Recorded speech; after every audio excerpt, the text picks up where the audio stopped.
Hello friends, welcome to Prince Electrical Academy. आज के video में हम एक बहुत ही फंडामेंटल इलेक्ट्रिकल क्वेश्चंस कवर करने वाले हैं जो कि अक्सर इंटरव्यूज़ में भी पूछे जाते हैं कि why single phase induction motor और नॉट सेल्फ स्टार्टिंग।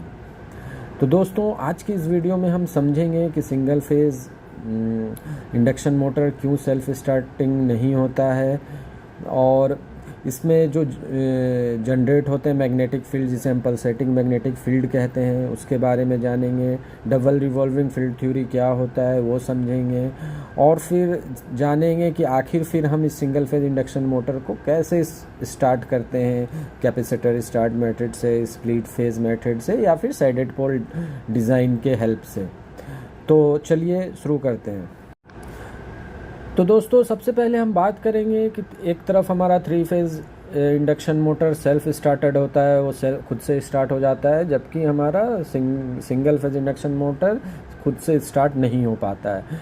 तो दोस्तों, 3 फेज इंडक्शन मोटर में हम जानते हैं 3 वाइंडिंग्स होती हैं, 3 वाइंडिंग होती हैं, जो वाइंडिंग्स आपस में 120 डिग्री इलेक्ट्रिकल डिस्प्लेस होते हैं। जब इन वाइंडिंग्स को हम 3 फेज एसी सप्लाई प्रोवाइड करते हैं तो इन वाइंडिंग के अक्रॉस एक रोटेटिंग मैग्नेटिक फील्ड प्रोड्यूस होता है जो कि सिंक्रोनस स्पीड पर रोटेट कर रहा होता है, और इस रोटेटिंग मैग्नेटिक फील्ड की वजह से हमें एक रोटेटिंग टॉर्क मिलता है, मैग्नेटिक टॉर्क जनरेट करता है ये रोटेटिंग फील्ड, और इस टॉर्क की वजह से हमारा 3 phase induction motor self start हो जाता है। लेकिन अगर हम बात करें सिंगल फेज इंडक्शन मोटर में, तो दोस्तों हम जानते हैं इसमें सिंगल वाइंडिंग होती है। जब इसमें हम एसी सप्लाई, सिंगल वाइंडिंग को एसी सप्लाई प्रोवाइड करते हैं तो इसमें रोटेटिंग मैग्नेटिक फील्ड जनरेट नहीं होती। इसमें जो फील्ड जनरेट होता है उसे हम पल्सेटिंग अल्टरनेटिंग फील्ड कहते हैं। ये फील्ड एक स्टेशनरी एक्सिस पे टू एंड फ्रो मूव कर रहा होता है, ऑसिलेट कर रहा होता है। स्टैंड स्टिल पोजीशन में जब हमारा मोटर स्टैंड स्टिल होता है तो यहाँ पर कोई भी टॉर्क जनरेट नहीं होता है, हमारा टॉर्क 0 होता है। यही वजह है कि single phase induction motor self start नहीं होता। तो अब इस चीज़ को मैथमेटिकली समझने के लिए हमें इसके डबल रिवॉल्विंग फील्ड थ्योरी को समझना होगा। तो अकॉर्डिंग टू फेरारीज प्रिंसिपल, किसी भी पल्सेटिंग सिंगल फेज फील्ड को हम 2 इक्वल कंपोनेंट में रिजॉल्व करते हैं। कोई भी पल्सेटिंग सिंगल फेज फील्ड है उसको 2 इक्वल कंपोनेंट में हम रिजॉल्व कर देते हैं, और उस रिजॉल्व किया हुआ पार्ट का जो मैग्नेटिक फील्ड का मैग्नीट्यूड होता है वो हाफ और इक्वल होता है, दोनों मेन फील्ड के हाफ होगा और इक्वल होगा। और ये फील्ड जो होता है वो अपोजिट डायरेक्शन में, एक दूसरे के अपोजिट डायरेक्शन में सिंक्रोनस स्पीड पर रोटेट कर रहा होता है। तो इसमें जब 2 फील्ड हमें मिला तो एक फील्ड को हम कहते हैं फॉरवर्ड फील्ड, या मान लेते हैं, जो कि क्लॉकवाइज डायरेक्शन में रोटेट कर रहा होता है, और दूसरे फील्ड को हम बैकवर्ड फील्ड कहते हैं जो कि काउंटर क्लॉकवाइज डायरेक्शन में रोटेट कर रहा होता है। तो स्टैंड स्टिल पोजीशन पे दोनों फील्ड्स रोटर में इक्वल और अपोजिट करंट इंड्यूस करते हैं, जिससे जो हमारा फॉरवर्ड टॉर्क और बैकवर्ड टॉर्क बराबर बराबर जनरेट करता है। ये दोनों फील्ड, जो फॉरवर्ड फील्ड जो टॉर्क जनरेट करता है वो फॉरवर्ड टॉर्क, और बैकवर्ड फील्ड की वजह से जो टॉर्क जनरेट होता है बैकवर्ड टॉर्क, ये आपस में इक्वल होते हैं। इस वजह से जो हमें नेट टॉर्क है, जो कि इन फॉरवर्ड टॉर्क और बैकवर्ड टॉर्क का डिफरेंस होता है, ये हमें 0 मिलता है। यही वजह है कि वो single phase induction motor self start नहीं होता। तो दोस्तों, स्टैंड स्टिल पोजीशन में अगर स्लीप की बात करें तो हमारा फॉरवर्ड स्लीप और बैकवर्ड स्लीप दोनों इक्वल होता है और 1 होता है, और इनके वजह से जो 2 अपोजिंग टॉर्क जनरेट होता है वो एक दूसरे को कैंसिल कर देते हैं। इसलिए मोटर स्टार्ट होने के बजाय हमें सिर्फ हमिंग साउंड सुनाई देता है। लेकिन अगर हम मोटर के शाफ्ट को मैनुअली किसी भी एक डायरेक्शन में रोटेट कर दें, यानी उसे इनिशियल रोटेशन दे दें, तो इस केस में जो हमारा फॉरवर्ड स्लिप है वो कम हो जाता है, 1 से उसकी वैल्यू कम हो जाती है, और जब स्लिप की वैल्यू कम होती है तो फॉरवर्ड टॉर्क की वैल्यू बढ़ जाती है और फॉरवर्ड टॉर्क हमारा डोमिनेट करने लगता है। और इन द सेम वे अगर हम उस मोटर शाफ्ट को दूसरे डायरेक्शन में अगर मैं इनिशियली रोटेशन दे दें तो हमारा बैकवर्ड स्लिप जो है वो उसकी वैल्यू कम हो जाती है, उसकी वैल्यू 1 से जब कम होती है तो बैकवर्ड टॉर्क जो है हमें वो बढ़ जाता है और हमें फिर एक नेट टॉर्क जो है निगेटिव नेट टॉर्क हमें मिलता है। और इस टॉर्क की वजह से मोटर जो है जिस डायरेक्शन में हमने इनिशियल रोटेशन दिया उसी डायरेक्शन में वो घूमने लगता है। तो अगर हम इनके टॉर्क स्लिप कैरेक्टरिस्टिक कर्व को देखें तो स्टैंड स्टिल पोजीशन में जो हमारी स्लिप की वैल्यू होती है वो 1 होती है, पर जो हमारा फील्ड टॉर्क और फॉरवर्ड फील्ड टॉर्क और बैकवर्ड फील्ड टॉर्क की वैल्यू एग्जैक्ट अपोजिट और इक्वल होती है, जिससे हमारा नेट टॉर्क जो है वो 0 मिलता है।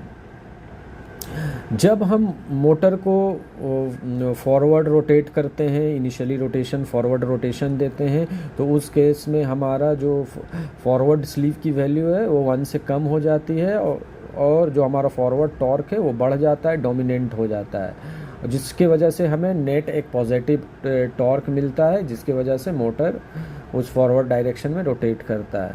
इन द सेम वे अगर हम उसको मोटर को initially backward rotation opposite rotation में रोटेट करें तो हमारा बैकवर्ड स्लिप की वैल्यू 1 से कम हो जाती है और हमें एक निगेटिव टॉर्क मिलता है जो कि बैकवर्ड टॉर्क की वजह से मिलता है। इस केस में बैकवर्ड टॉर्क हमारा इंक्रीज़ कर जाता है और हमें एक निगेटिव नेट टॉर्क की वैल्यू मिलती है, जिसकी वजह से उसी डायरेक्शन में मोटर रोटेट करता है।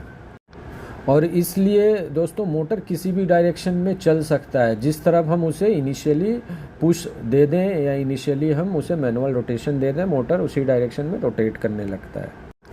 तो दोस्तों अब बात यह है कि हम उसे जो इनिशियली पुश देते हैं मोटर को या इनिशियली रोटेशन देते हैं वो कौन सा मेथड है, किस मेथड से हम मोटर को इनिशियली रोटेशन प्रोवाइड करें। तो दोस्तों इन जनरल या इन प्रैक्टिकल हम मोटर को सेल्फ स्टार्टिंग बनाने के लिए 4 प्रैक्टिकल मेथड्स हैं जिससे हम उसे इनिशियली पुश प्रोवाइड करते हैं, इनिशियली रोटेशन प्रोवाइड करते हैं। तो जो पहला मेथड है वो उसे हम कहते हैं स्प्लिट फेज। इस मेथड में क्या होता है कि हम मेन वाइंडिंग के साथ 90 डिग्री इलेक्ट्रिकल ऑफसेट पर एक ऑक्सिलरी वाइंडिंग लगा देते हैं। तो जब ऑक्सिलरी वाइंडिंग लगा देते हैं तो अब हमारे पास 2 वाइंडिंग हो जाती है, तो यहाँ पर 2 फेज की तरह वाइंडिंग बिहेव करने लगती है, जिसकी वजह से हमें एक रोटेटिंग मैग्नेटिक फील्ड मिलता है और वो रोटेटिंग मैग्नेटिक फील्ड एक टॉर्क जनरेट करता है, जिसकी वजह से हमारा मोटर मूव करता है, स्टार्ट हो जाता है। दूसरा मेथड है दोस्तों कैपेसिटर स्टार्ट, जो कि डोमेस्टिक पर्पस के लिए अक्सर हम देखते हैं घरों में सीलिंग फैन में लगे होते हैं। तो इसमें क्या करते हैं कि हम ऑक्सिलरी वाइंडिंग के सीरीज़ में एक कैपेसिटर लगा देते हैं। तो अब कैपेसिटर क्या करता है कि करंट को 90 डिग्री के क्लोज करंट में फेज शिफ्ट कर देता है।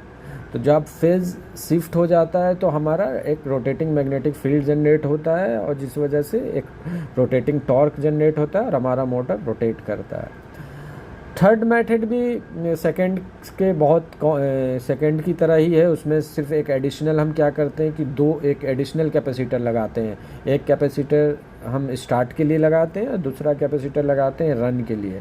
स्टार्टिंग कैपेसिटर के साथ हम एक रन कैपेसिटर भी सर्किट में ऐड कर देते हैं, जिससे क्या होता है कि मोटर स्टार्ट भी हो जाता है और बाद में स्मूथ मोटर को रनिंग मिलता है, जिससे हमारा मोटर का इफ़िशियंसी बनी रहती है। और लास्ट मेथड जो है उसको हम शेडेड पोल मेथड कहते हैं। इसमें हम मोटर के पोल्स पर कॉपर शेडिंग रिंग्स लगाते हैं जो फ्लक्स को डिले करता है। तो जब फ्लक्स डिले होता है, उसका फेज शिफ्ट होता है, तो उसमें रोटेटिंग मैग्नेटिक फील्ड जनरेट होता है जो कि टॉर्क प्रोड्यूस करता है और बिना कैपेसिटर के ही हमें एक रिवॉल्विंग फील्ड मिल जाती है और उस रिवॉल्विंग फील्ड की वजह से टॉर्क जनरेट होता है और मोटर रोटेट करता है। तो दोस्तों चले अब आज की इस सेशन को एक शॉर्ट में हम इसका रिकैप करते हैं। तो दोस्तों single phase AC motor, induction motor इसलिए सेल्फ स्टार्ट नहीं हो पाता है क्योंकि इसमें रोटेटिंग मैग्नेटिक फील्ड के जगह पर पल्सेटिंग फील्ड जनरेट होता है जो कि रोटेटिंग नेचर का नहीं होता है। ठीक है, अब ये जो पल्सेटिंग फील्ड हमारा होता है दोस्तों, ये अगर डबल रिवॉल्विंग फील्ड थ्योरी की बात करें तो इस फील्ड थ्योरी के अकॉर्डिंग ये दो काउंटर रोटेटिंग फील्ड में डिवाइड हो जाता है जिसको हम कहते हैं फॉरवर्ड फील्ड और बैकवर्ड फील्ड, और ये दोनों आपस में इक्वल होता है और डायरेक्शन में अपोजिट डायरेक्शन में रोटेट करता है। तो स्टैंड स्टिल पोजीशन पे इन दोनों फील्ड की वजह से, फॉरवर्ड और बैकवर्ड फील्ड की वजह से जो टॉर्क प्रोड्यूस होता है वो भी इक्वल होता है। तो जब हम नेट टॉर्क की बात करते हैं तो वो इन दोनों टॉर्क का डिफरेंस होता है, फॉरवर्ड टॉर्क और बैकवर्ड टॉर्क का। तो हमें नेट टॉर्क जो है इनके इक्वल होने की वजह से ज़ीरो मिलता है, इसलिए स्टैंड स्टिल पोजीशन पे single phase induction motor rotate नहीं करता है। तो सिंगल फेज इंडक्शन मोटर को रोटेट कराने के लिए, इनिशियल रोटेशन देने के लिए हम इसमें ऑक्सिलरी वाइंडिंग को स्प्लिट करके इसमें हम दो वाइंडिंग बनाकर उसमें रोटेटिंग मैग्नेटिक फील्ड प्रोड्यूस करते हैं और जिससे हमें रोटेटिंग टॉर्क मिलता है, मोटर रोटेट करता है। दूसरा कैपेसिटर स्टार्टर अभी हमने डिस्कस किया, और सैडेड पोल टाइप मेथड से हम इनिशियल रोटेशन प्रोवाइड करते हैं सिंगल फेज इंडक्शन मोटर को। तो दोस्तों आपको अगर इस वीडियो में कुछ कन्फ्यूज़न हो तो कमेंट सेक्शन में आप ज़रूर अपने कन्फ्यूज़न को दूर कर लें और हमें बताएं आज का वीडियो आपको कैसा लगा। और अगर अच्छा लगा तो इस वीडियो को लाइक करें, चैनल्स को सब्सक्राइब करना नहीं भूलें। मिलते हैं दोस्तों फिर एक अगले वीडियो के साथ, तब तक के लिए थैंक यू सो मच।